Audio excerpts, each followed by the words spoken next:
नानी पाउनु पर्यो कहिले बाबु पाउनु पर्यो कहिले नानी पाउनु पर्यो सावेको त यस्तो यो सम्झिँदैन यस्तो मलाई भन्यो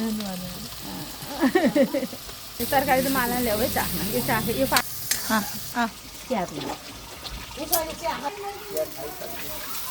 अघि नै खानु भयो होला नि यहाँ